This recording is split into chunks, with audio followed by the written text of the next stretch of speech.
प्यारे बच्चों, good morning.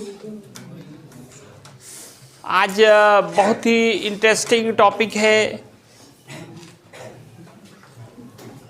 Topic क्या है?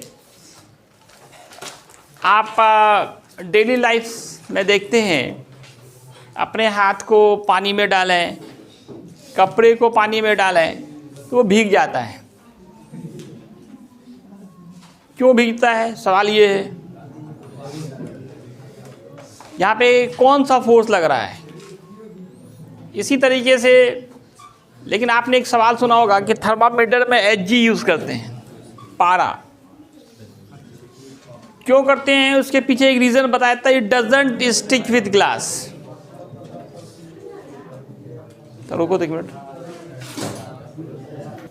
चुपचाप सुनो।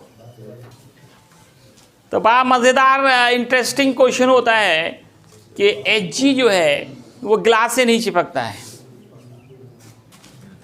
थर्मामीटर में Hg का उपयोग क्यों करते हैं? वो ग्लास से नहीं सटता है, नहीं चिपकता है, वाटर चिपक जाता है। ऐसा क्यों? तो दोस्तों, इसके पीछे इंटरमॉलिक्यूलर फोर्स का हाथ होता है। किसका हाथ होता है? इंटरमॉलिक्यूलर फोर्स, अंतर आणविक बल कहते हैं। आप जानते हैं ना कि हर ऑब्जेक्ट मॉलिक्यूल से बने हैं। किसे बने हैं? मॉलिक्यूल से। और इन मॉलिक्यूल्स के बीच क्या लगता है? फोर्स। क्या लगता है? फोर्स। कैसा फोर्स? तो अट्रैक्शन फोर्स, आकर्षण बल। एक्चुअल में मैं आपको टाइप्स ऑफ फोर्स बता रहा था। पिछले लेक्चर में आपने 11 टाइप देख चुके थे। आज 12th नंबर पे इंटरमॉलिक्यूलर फोर्स है। इन सवालों का जवाब क्या? पानी हाथ से, ग्लास से चिपक जाता है, कपड़े से चिपक जाता है, लेकिन पारा नहीं चिपकता है। कभी आप Hg पकड़ने जाए ना, थर्मामीटर में Hg होता है, उस थर्मामीटर घर में होगा, उसको फोड़ दीजिए, ठीक है ना। उससे क्या निकालिए? Hg, और उसको पकड़ने जाइए, देखिएगा वो भागेगा। वो पकड़ में वो कहाँ खो गया जी? यहीं रही, क्लास में रहिए ना। वही थर्मामीटर फोड़ रहा है क्या? तो क्या निकालिए? Hg, और Hg को पकड़िए, देखिएगा क्या भागेगा? वो दूर भागेगा। पकड़ में वो नहीं आता है, वो नहीं सटता है, हाथ से नहीं सटता है, ग्लास से नहीं सटता है। तो इन सब के पीछे क्या है? इंटरमॉलिक्यूलर फोर्स का हाथ है।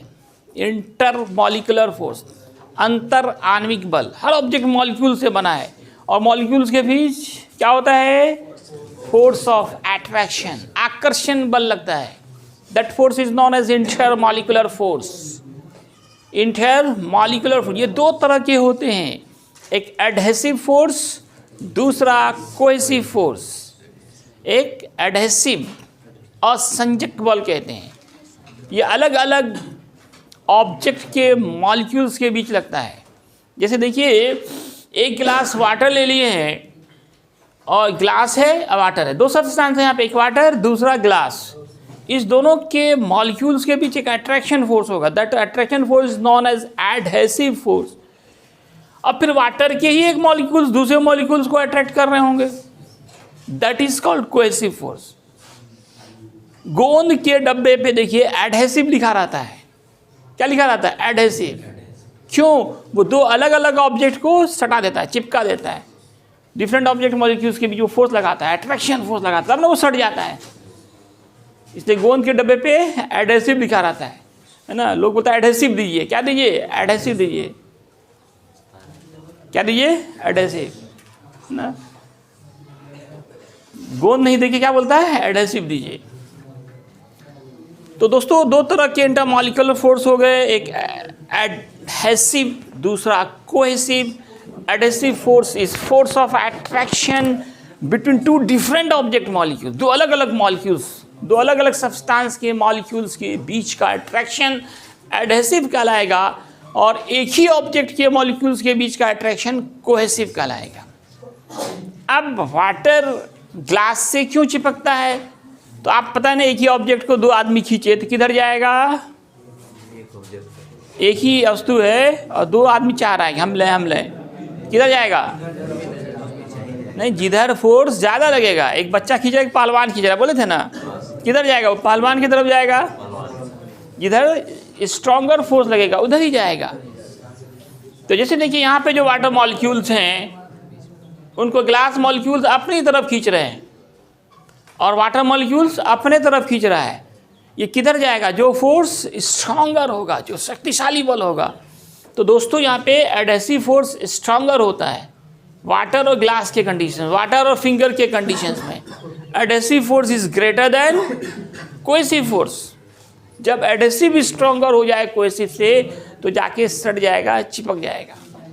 और जब कोहेसिव ही ज़्यादा हो जाए, मॉलिक्यूल्स के बीच जो फोर्स लग रहा है वो स्ट्रॉन्गर है, तो वो नहीं चिपकेगा। नहीं समझ में आ रहा जी? शांति बनाओ ना। जब कोहेसिव फोर्स ग्रेटर होगा तो ऑब्जेक्ट क्या हुआ? सटेगा। जब कोहेसिव ज़्यादा होगा तो नहीं सटेगा। तो वाटर क्यों चिपकता है फिंगर से या ग्लास से? रीजन क्या हुआ? वहाँ पे adhesive force is greater than cohesive force. And why Hg doesn't stick? तो कारण क्या देंगे? Hg नहीं चिपकता। Hg मतलब क्या था? पारा, मरकरी, ये क्यों नहीं चिपकता है? तो कारण क्या कहेंगे? वहाँ cohesive force is greater then adhesive force. Okay, ये सब इंटरमॉलिक्यूलर है, मॉलिक्यूल्स की बात है, तो सारा बात केमिस्ट्री में भी आपको पढ़ाया जाएगा या पढ़ाया गया होगा। न्यूक्लियर फोर्स, ये भी केमिस्ट्री फिजिक्स दोनों में। न्यूक्लियस की बात हो गई तो किसी भी एटम के जो न्यूक्लियस होते हैं ना, उसको जो बांधे रखे। आपने जानता है ना, न्यूक्लियस के अंदर प्रोटॉन होते हैं और न्यूट्रॉन होते हैं। प्रोटॉन पे प्लस चार्ज होते हैं, लाइक चार्ज रिपेल करता है, लाइक चार्ज रिपल्शन करता है।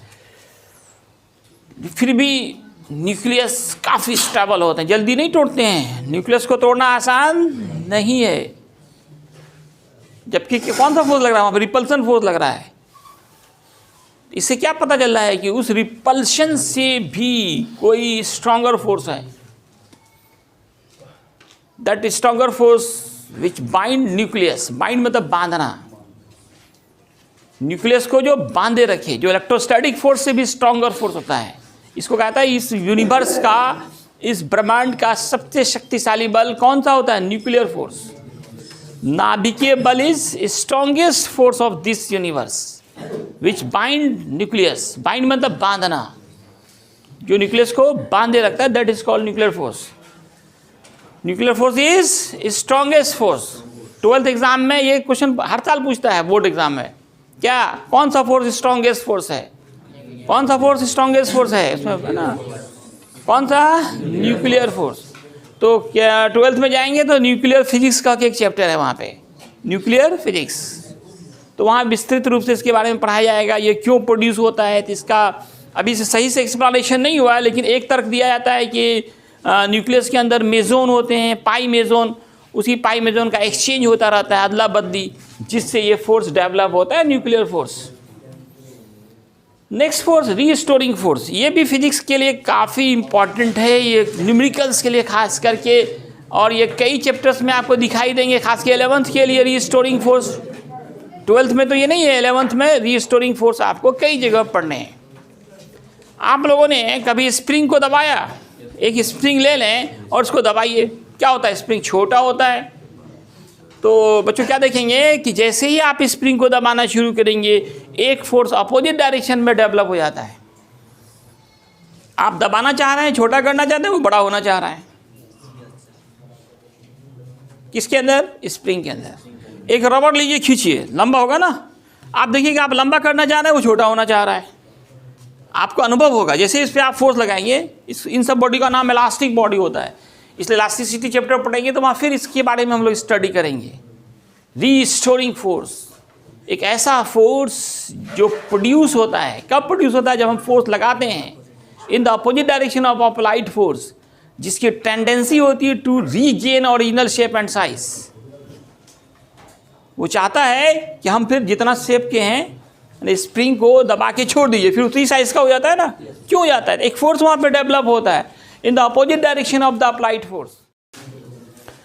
तो दोस्तों नेक्स्ट फोर्स काफ़ी इंपॉर्टेंट फोर्स है जिसका नाम रीस्टोरिंग फोर्स है, हिंदी में प्रत्यानयन बल कहते हैं। ये किसी इलास्टिक बॉडी के अंदर डेवलप होता है। जब किसी इलास्टिक बॉडी को आप कंप्रेस करना चाहें या उसको खींचकर लंबा करना चाहें, इस दोनों ही कंडीशंस में एक फोर्स अपोजिट डायरेक्शन में डेवलप होता है जिसकी टेंडेंसी होती है कि हम फिर दोबारा अपना शेप साइज प्राप्त कर लें। तो इसलिए मैंने इसका डिफिनेशन लिखा है, द फोर्स प्रोड्यूस्ड, ये प्रोड्यूस फोर्स है, not applied force. The force produced, 2 बार प्रोड्यूस हो गया, ये वाला प्रोड्यूस हटाइए। The force produced in the opposite direction of applied force which tendency is to regain original shape and size is called restoring force. इसको मैंने दिखाया यहाँ पे कि एक स्प्रिंग है, लंबा सा है, इसको हमने क्या किया बच्चों, इधर से दबाया, कॉम्प्रेसिव फोर्स लगाया, इसको छोटा किया। कितना छोटा किया, एक्स। तो जैसे ही हमने इधर से फोर्स लगाना शुरू किया, ये स्प्रिंग भी क्या करेगा, अपोजिट डायरेक्शन में एक फोर्स लगाएगा। एक फोर्स अपने आप यहाँ जनरेट होगा, प्रोड्यूस होगा।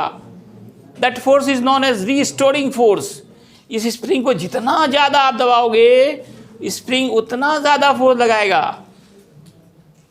तो एक्स क्या है, इसमें जितना डिफॉर्मेशन हुआ, जितना शेप साइज इसका छोटा हुआ, उसको एक्स कहा गया। एफ डायरेक्टली प्रोपोर्शनल एक्स के होता है। यहाँ पे हम लोग प्रोपोर्शनल हटा के इक्वल लाते हैं, तो एक कांस्टेंट लाते हैं के का नाम है फोर्स कांस्टेंट या spring constant. It is most important formula, F बराबर माइनस के एक्स, एफ बराबर माइनस के, रीस्टोरिंग फोर्स का फार्मूला हो गया। इसमें के क्या है दोस्तों, स्प्रिंग कांस्टेंट या फोर्स कांस्टेंट। इसका डिफिनीशन भी चाहिए हमको। इसका के का फॉर्मूला निकालिए तो क्या होगा, माइनस एफ बाई एक्स, ये इंटू में ये एक्स नीचे जाएगा। तो आप ये कह सकते हो the restoring force produced on per unit deformation. Per unit, अगर आप एक्स को 1 मानते हो तो के बराबर माइनस एफ के पर यूनिट डिफॉर्म, यूनिट मतलब 1, डिफॉर्मेशन का मान 1 लिया, 1 मीटर लिया। इस कंडीशंस में जो रिस्टोरिंग फोर्स डेवलप होगा, प्रोड्यूस होगा, that is called spring constant या फोर्स कांस्टेंट। फोर्स कांस्टेंट क्या है, restoring force produce per unit deformation. या ये भी कह सकते हैं the ratio of restoring force produced and deformation. Deformation, D मतलब चेंज, फॉर्म आकार, डिफॉर्मेशन मतलब आकार में परिवर्तन। जितना आपने छोटा कर दिया वो डिफॉर्मेशन हो गया, जितना बड़ा कर दिया वो भी क्या है, डिफॉर्मेशन है। The restoring force produce per unit deformation is called force constant या स्प्रिंग कांस्टेंट, डिनोटेड बाय के का formula minus F by x. Unit इसका क्या होगा दोस्तों, फोर्स का न्यूटन और एक्स डिफॉर्मेशन है, लेंथ है, मीटर होगा, न्यूटन पर मीटर। बहुत इंपॉर्टेंट ऑब्जेक्टिव। डायमेंशन निकालिए, फोर्स का डायमेंशन डालिए, बाकी नीचे लेंथ का डालिए, लेंथ कट जाएगा, एल नॉट हो जाएगा, M L naught T inverse 2, M L naught T inverse 2। तो ये हमारा काफ़ी इंपॉर्टेंट टॉपिक सब थे। अभी तक कितने नंबर तक गए, 14 नंबर। अभी भी बहुत फोर्स बचे हुए हैं जो हम लोग अगले लेक्चर में पढ़ेंगे। जब तक इंतज़ार कीजिए।